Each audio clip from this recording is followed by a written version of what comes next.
హర మహాదేవ శంభో శంకర. అందరికీ మహాశివరాత్రి శుభాకాంక్షలు అండి.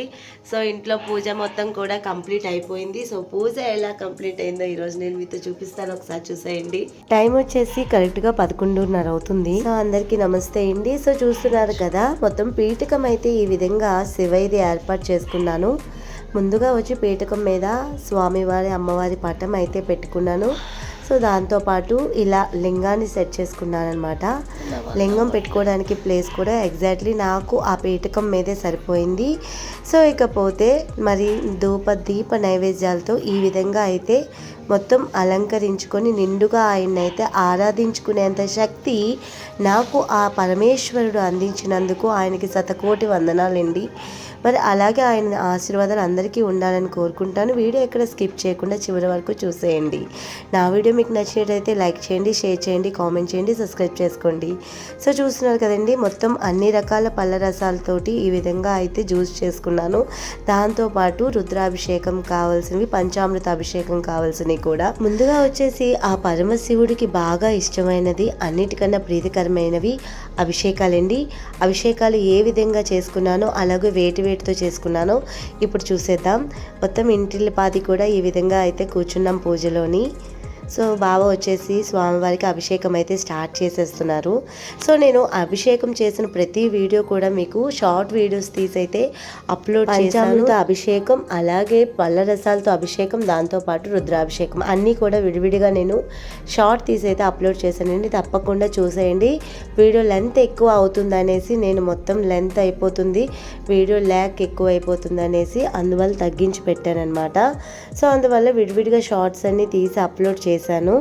అభిషేకం వచ్చేసి పళ్ళ రసాలు అలాగే పంచామృత అభిషేకం, దాంతోపాటు రుద్రాభిషేకం, పసుపు కుంకుమ చందనం అలాగే జవ్వాది, దాంతోపాటు విభూది, మొత్తం అభిషేకం అయితే అన్నీ కూడా స్వామివారికి నిండుగా అయితే చేసుకున్నానండి. ఆయనకి ఎక్కడ ఏది కొరత లేకుండా ఆయన్ని ఎక్కువ ఎంత ఆనందంగా గణపరిస్తే మనం అంతగా ఆయన ఆశీర్వాదాలు పొందుకుంటాం. కాబట్టి అన్ని విధాల ఏంతో కూడా తక్కువ చేయకుండా అన్ని విధాల అభిషేకాలు అయితే కంప్లీట్ చేసుకున్నామండి. అలాగే మనం అభిషేకం చేస్తున్నంతసేపు కూడా మేము జపం చేస్తూనే ఉన్నాము ఇంట్లో.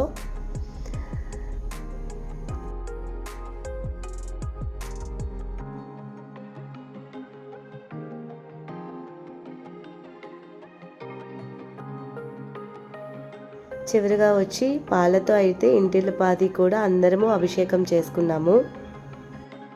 లింగోద్భావన టైంలో అయితే ఎగ్జాక్ట్లీ 12 గంటలకి అర్ధరాత్రి మహాశివరాత్రి రోజు అభిషేకం చేసుకుంటే చాలా మంచి జరుగుతుందండి. తప్పకుండా ఇంకా తెలియని వాళ్ళు ఎవరున్నా సరే మహాశివరాత్రి రోజు అర్ధరాత్రి 12 గంటలకి లింగోద్భావన చెందినప్పుడు ఆ టైంలో అయితే మనం శివయ్యకి అభిషేకం చేసుకుంటే నిజంగా జన్మకో శివరాత్రి అంటారు కదండి, ఆ విధంగా మనం చేసిన పాపాలు అవన్నీ ఏదవని అప్పటితో అయితే తుడుచుకుపోతాయి. ఇదైతే మనకి తరతరాల నుంచి తెలిసిందే. అందువల్ల నేను ఎగ్జాక్ట్లీ 12 దాటిన తర్వాత అయితే అభిషేకం అయితే స్టార్ట్ చేసాం. అభిషేకం అంతా అయిపోయిన తర్వాత ఇంకా స్వామివారికి అలంకరించేసుకున్నాము. చందనం బొట్లు అన్నీ పెట్టుకొని అలంకరించుకొని దీపాలు అయితే వెలిగించి నైవేద్యాలన్నీ ఈ విధంగా అయితే స్వామివారి ముందు పెట్టేశాను. కొబ్బరికాయలతో నారికేల దీపం అయితే పెట్టుకున్నానండి. మరి బిల్వాలతో అయితే నేను అష్టోత్తరాలు చదువుతున్నాను. మొత్తం నేను అష్టోత్తరాలు పూర్తయినంత వరకు బిల్వాలతో అయితే అర్చన చేసుకున్నారు. అర్చన అయిన తర్వాత బిల్వాలతో అయిన తర్వాత పుష్పాలతో అన్ని రకాల పువ్వులతోటి అభిషేకం చేసుకున్నాం. అలాగే దాంతోపాటు జిల్లేడాకులతో కూడా అభిషేకం చేసుకున్నాం. ఆయనకి ఇష్టమైన నీలపు రంగు శంకు చక్ర పువ్వులతో కూడా అభిషేకం చేసుకున్నాము. ఆయనకు చాలా ఇష్టమైన బిల్వాష్టకం అలాగే పంచాక్షరి నామం వీటన్నిటితో కూడా నేనైతే చదువుతూ ఉన్నాను. బావ అయితే మొత్తం అభిషేకాలన్నీ కూడా కంప్లీట్ చేసుకున్నారు. స్వామివారిని మనం ఎంత ఆరాధించినా చాలా తక్కువేనండి నాకు అనిపిస్తుంది. మరి నేను చాలా ఆనందంగా ఉన్నాను. ఆయన్ని ఇంత ఆరాధించుకునేంత శక్తి, యాక్చువల్లీ నాకు హెల్త్ బాగోపోయినా ఆయన నాకు అంత శక్తినిచ్చి ఆయన ఆరాధించుకునే అంత గొప్ప రోజు నన్ను ఎక్కడ కూడా నీరసించిపోకుండా నన్ను నిలబెట్టుకున్నందుకు నిజంగా ఆయనకి నేను చాలా ధన్యవాదాలు చెప్పుకుంటున్నానండి. మరి పూజ అంతా కూడా ఈ విధంగా అష్టోత్తరాలు, సతనామావళి అలాగే ఆయనకి ఇష్టమైన బిల్వాష్టకము, పంచాక్షరి నామాలతో కూడా మొత్తం పూజ అంతా కంప్లీట్ చేసుకుంటున్నాము. మొత్తానికైతే అన్ని రకాల పువ్వులు, అలాగే ఆయనకి ఇష్టమైన బిల్వాలు, దాంతోపాటు నీలపు శంకుచక్ర పువ్వులు అన్నిటితో అభిషేకం అయితే చేసేసుకున్నారండి. ఇంట్లో అందరం కూడా చాలా భక్తి శ్రద్ధలతో కూర్చొని అయితే భజన అయితే మొత్తం చేసుకుంటున్నాము. అభిషేకం అంతా అయిన తర్వాత చూస్తున్నారు కదండి, ఈ విధంగా స్వామివారికి ఆయనకి ఇష్టమైన నైవేద్యాలతో పాటు అలాగే ఇంకా మన శక్తి కొలది ఏమైతే పెట్టాలనుకున్నానో అన్నీ కూడా ఆయనకి నిండుగా పెట్టుకొని ఆరాధించుకుంటానికైతే ఈ విధంగా ధూప దీప నైవేద్యాలు అలాగే పళ్ళు పలహారాలతో స్వామివారిని ఈ విధంగా దీపం వెలిగించుకొని ఆరాధించుకున్నానండి. నా శక్తి కొలది నేను ఎంతవరకు అయితే ఆయన ఆరాధించగలనో ఆ విధంగా ఆరాధించుకున్నాను. మరి ఆయన చల్లని చూపు దీవెన ఎప్పుడు మనందరి మీద ఎప్పుడు ఎల్లప్పుడూ ఉండాలని మనస్ఫూర్తిగా కోరుకుంటున్నానండి. సో మొత్తానికైతే పూజ అంతా ఈ విధంగా ఇంట్లో కంప్లీట్ అయిపోయింది. ప్రసాదాలు అయితే పంచడానికి పులిహార చేశాను. ఈ వీడియో కూడా నేను షార్ట్ అప్లోడ్ చేశాను కదండి. సో ప్రసాదాలు వచ్చి 108 ప్యాకెట్లు అయితే నేను అనుకున్నాను ఇద్దామని. సో ఇకపోతే ఇంకా పూజ కంప్లీట్ అయిపోయి కరెక్ట్గా టైం వచ్చేసి 3 అవుతుంది. ఎర్లీ మార్నింగ్ 3 o'clock అయితే మేము రెడీ అయిపోయాం జాగారం అంతా కంప్లీట్ చేసుకోవడానికి. సో బీచ్కి అయితే వెళ్ళిపోతున్నాము. సో రోడ్లు చూసారా చాలా సైలెంట్గా ఉన్నది. సో మొత్తానికైతే బీచ్లో అడుగు పెట్టేశాము. సో ఇకపోతే నా బాధ చూసారా, సో ప్రసాదం ప్యాకెట్స్ మోయలేక పడిపోతున్నాను. సో ఇక్కడ చూస్తున్నారు కదండి, కోటి లింగాలన్నమాట. సుబ్బరామరెడ్డి గారు అభిషేకం చేస్తారు. సో మేము అక్కడ కోటి లింగాల దగ్గరికి అయితే వచ్చేసాము. ప్రతి మహాశివరాత్రికి కూడా ఆర్కే బీచ్లో కోటి లింగాలు అయితే పెడతారండి, దర్శించుకుంటే చాలా మంచిది. సో ఈ విధంగా అయితే ప్రసాదాలు అయితే పంచడం అయితే స్టార్ట్ చేసేసాము. భక్తులు కూడా చాలా చురుగ్గా వచ్చి ప్రసాదాన్ని అయితే అందుకున్నారు. ప్రసాదం అంటే ఎవరికి ఇష్టం ఉండదు చెప్పండి, నాకైతే అందులో ఇంకా చాలా చాలా ఇష్టం. ఎక్కడ ప్రసాదం ఇచ్చినా సరే నేను కాదనకుండా తీసుకుంటాను. సో అంత ఎగ్జాక్ట్లీ 4:30 అలా అవుతుంది. చాలామంది అయితే భక్తులు ఉన్నారు. సో వెహికల్స్ అవి ఎలా లేవు, చాలా దూరంగా వెహికల్స్ ఆపేసి వచ్చామన్నమాట.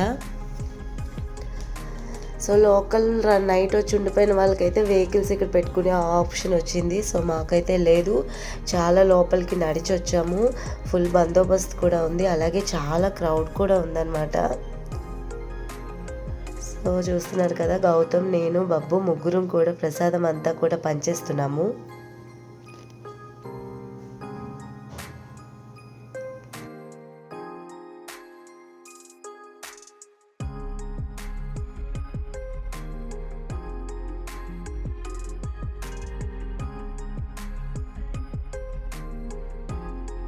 సో ఈ విధంగా మొత్తం ప్రసాదం అంతా కూడా పంచేసుకున్నామండి. సో తర్వాత వచ్చేసి బీచ్లోకి అయితే ఎంటర్ అయిపోయాం.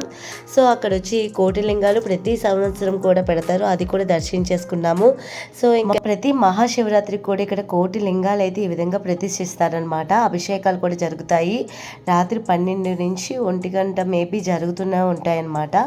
సో ఈ విధంగా అయితే మొత్తం తీర్థం అంతా కూడా దర్శించుకున్నాం. బీచ్ అయితే అస్సలు ఖాళీ లేదండి, నిజంగా కన్నులు విందుగా ఉంది. కన్నులు పండగ చూసామన్నమాట అంతాని.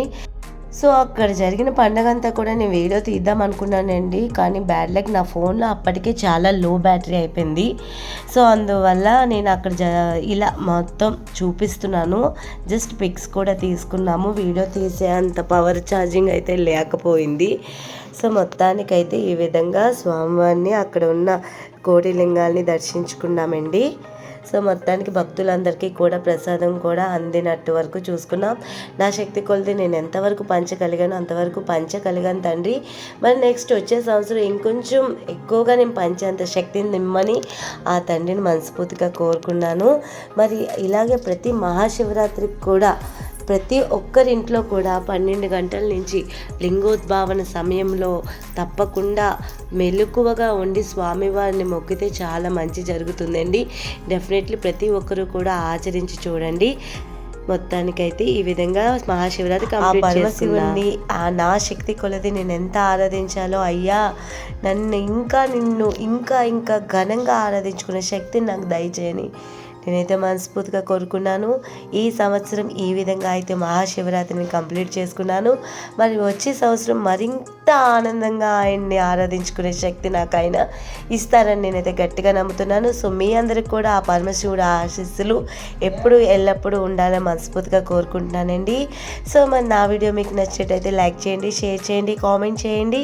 అలాగే సబ్స్క్రైబ్ చేసుకుని పక్కనే ఉన్న బెల్ ఐకాన్ క్లిక్ చేయడం మాత్రం అస్సలు మర్చిపోకండి.